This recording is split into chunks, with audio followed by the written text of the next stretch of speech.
Hello my dear students, आज के topic में हम लोग बात करेंगे बायो-सेवर्ट्स लॉ की कुछ एप्लीकेशंस के बारे में।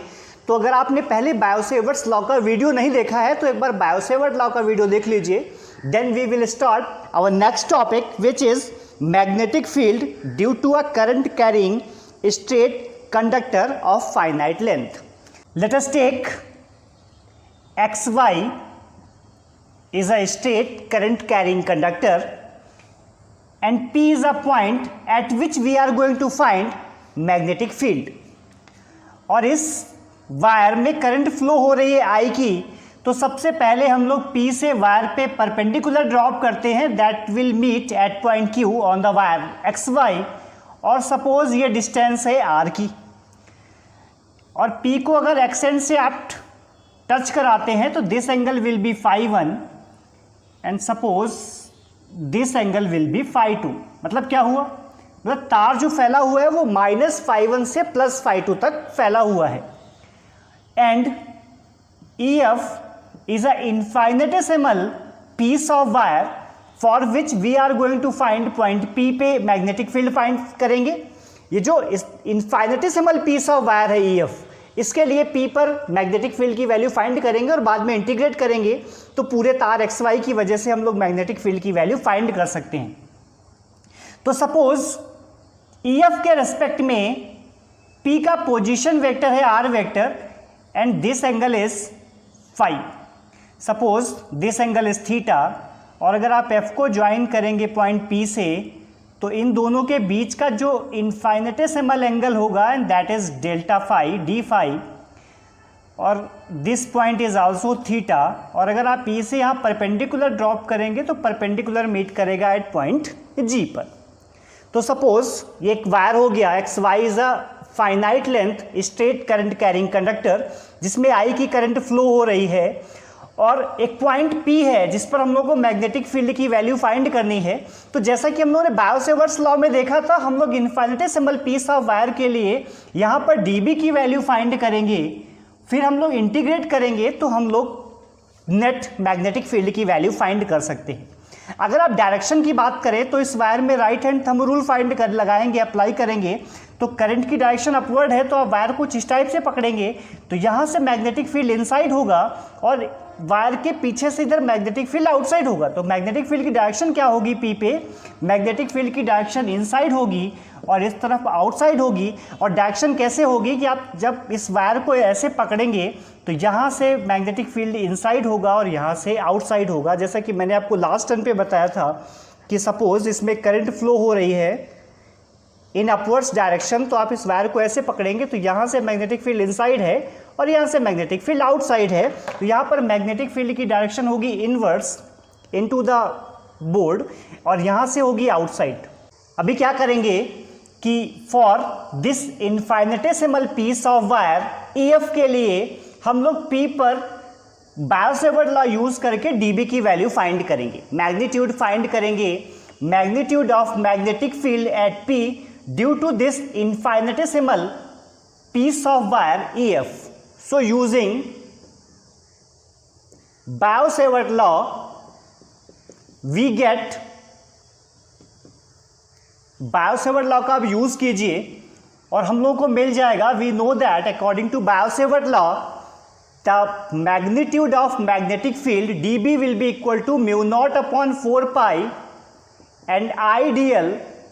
अभी देखिए यहाँ पर अगर हम लोग इस ट्राइंगल को देखें, ट्राइंगल EFG को, तो यहाँ पर एक ये वेक्टर है, दिस इज आइडियल वेक्टर, और ये पोजीशन वेक्टर है, position vector of P with respect to infinitesimal piece of wire EF, ये R वेक्टर हो गया। And given that this angle is theta, अभी ये थीटा होगा तो रिमेनिंग एंगल कितना हो जाएगा 180 degree minus theta. That means angle between ideal vector and R vector will be 180 minus theta. तो यहाँ पर जहाँ पर हम लोग थीटा रखेंगे तो थीटा की जगह रखेंगे 180 minus theta. So we get ideal sine 180 degree minus theta और अपॉन R स्क्वायर। अभी हम लोग जानते हैं कि साइन 180 माइनस थीटा की वैल्यू होती है sine theta, by which we get dB will be equal to μ0/4 pi ideal sin theta upon R square, suppose this is equation number 1। तो भी हम लोगों ने क्या किया, हम लोगों ने P पर मैग्नेटिक फील्ड का मैग्नीट्यूड फाइंड किया due to this small piece of wire EF। समझ में आ गया। बाद में क्या करेंगे, जब dB की वैल्यू आ जाएगी तो इंटीग्रेट कर लेंगे और पूरे वायर के लिए हम लोगों को यहाँ पर मैग्नेटिक फील्ड की वैल्यू पता चल जाएगी। ओके, अभी ट्राइंगल देखते हैं। इन द ट्राइंगल EFG, अगर आप इस ट्राइंगल को ध्यान से देखिए, ट्राइंगल EFG को मैं जूम करके आपको दिखा रहा हूं। This point will be E, this is F and this is G। ये एंगल थीटा है and this is of 90 degree and the value of EF will be equal to DL। तो यहां पर अगर आप साइन थीटा की value find करेंगे तो we get sine theta will be equal to perpendicular upon hypotenuse, that is EG upon EF, that is DL। So by this we get EG equal to DL sin theta। तो यहां पर आप put कर सकते हैं EG equal to DL sin theta। तो in the triangle EFG we get EG equal to DL sin theta। इसको rough कर दे रहा हूं। फिर से आप एक ट्राइंगल देखिए, since this angle is 90 degree तो ये वाला भी 90 डिग्री हो जाएगा। Similarly in the triangle EGP, अगर आप बात करें EGP की, तो EG will be equal to R sine D phi. जैसे यहां पर आपने साइन फाई थीटा की वैल्यू निकाली तो ये हो जाएगा R पोजीशन वेक्टर और ये एंगल D फाई। तो यहां पर एक बार फिर से आप समझ लीजिए इसको। तो this is a triangle, this is G, this is E and this is point P। This angle is D phi और ये एंगल है 90 डिग्री का। तो अगर आप वैल्यू फाइंड करें और ये वैल्यू है R, तो sine D phi equal to perpendicular, that is EG upon hypotenuse, that is R। So EG will be equal to R sine D phi. अभी हम लोग को पता है कि D फाई की वैल्यू बहुत कम है, in fact D phi tends to 0। तो जब थीटा की वैल्यू बहुत कम होती है तो साइन थीटा की वैल्यू अप्रॉक्सीमेट इक्वल होती है थीटा की, that is limit theta tends to 0 हो तो साइन थीटा अपॉन थीटा की वैल्यू होती है 1, that is limit theta tends to 0 तो साइन थीटा की वैल्यू हो जाती है थीटा के इक्वल। तो since theta is very small, in this case D phi is very small, so we can write R D phi. तो यहां से EG की वैल्यू आ गई R और D फाई, और in the triangle EFG we get EG equal to DL sine theta. अभी आप इन दोनों को कंपेयर कर दें, तो कंपेयर करेंगे तो we get DL sine theta equal to R D phi. तो भाई DL साइन थीटा की वैल्यू आ गई R D phi.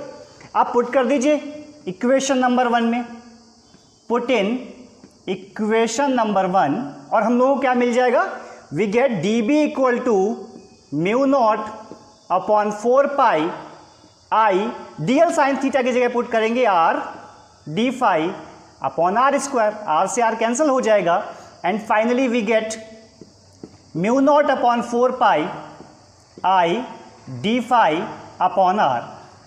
This is equation number 2। अगर हम लोग ट्राइंगल देखें, in the triangle EPQ, EPQ की बात करते हैं तो this angle is phi, this is of 90 degree और ये बेस की वैल्यू हो गई R और हाइपोटेन्यूज की वैल्यू हो गई R। तो यहां से इस ट्राइंगल में हम लोग बात करेंगे कॉस फाई की, तो cos phi equal to base, that is capital R upon hypotenuse, that is small r। तो यहां से स्मॉल r की वैल्यू आ जाएगी capital R upon cos phi. तो यहां से cos फाई की वैल्यू आई capital R upon small r, by which we get R की वैल्यू आ गई स्मॉल r की कैपिटल R अपॉन और cos फाई। अभी ये स्मॉल r की वैल्यू पुट कर दीजिए इक्वेशन नंबर 2 में। नाउ इक्वेशन 2 बिकम्स, अभी इक्वेशन 2 क्या हो जाएगी, इक्वेशन 2 हो जाएगी DB equal to mu naught upon 4 pi I D phi और R की जगह पुट करेंगे capital R upon R cos phi, capital R और अपॉन cos फाई पहुंच जाएगा न्यूमरेटर में और हम लोग को मिल जाएगा DB equal to mu naught upon 4 pi I cos phi D phi upon R। अभी ये तो मैग्नीट्यूड आ गया due to this infinitesimal piece of wire, EF की वजह से आ गया। अगर हम लोगों को पूरे वायर के लिए फाइंड करना हो तो हम लोग इंटीग्रेट करेंगे both side. Now integrating both side, integrate कर देंगे both side, then we get, अभी जब वायर यहाँ पर था दैट मीन्स x से स्टार्ट करते हैं तो -φ1 पर तो मैग्नेटिक फील्ड 0 था। अभी वायर स्टार्ट ही नहीं किया, वायर कहाँ पे, जस्ट पॉइंट x पर, तो मैग्नेटिक फील्ड क्या हो जाएगा 0। जैसे जैसे वायर की लेंथ इंक्रीज करती जाएगी मैग्नेटिक फील्ड भी इंक्रीज करता जाएगा। और वायर का एक्सटेंशन कहाँ से है, -φ1 से +φ2 तक। तो जब आप मूव कर जाएंगे φ2 तक तो मैग्नेटिक फील्ड की वैल्यू हो जाएगी b, और आप इंटीग्रेट करें तो इंटीग्रेट करेंगे तो वैल्यू आ जाएगी b। यहाँ पर μ0/4π आपने कांस्टेंट है बाहर निकाल लिया, I/r इज आल्सो कांस्टेंट, और cos φ का इंटीग्रेशन करेंगे तो हम लोग को मिल जाएगा sin φ। cos φ का इंटीग्रेशन करेंगे sin φ, and limits are -φ1 to +φ2। So b will be equal to μ0/4π I/r। यहाँ पर पहले अपर लिमिट पुट करेंगे that is sin φ2 minus lower limit sin -φ1, और sin -θ माइनस sin θ के इक्वल होता है, तो यहाँ पर हो जाएगा प्लस sin φ1।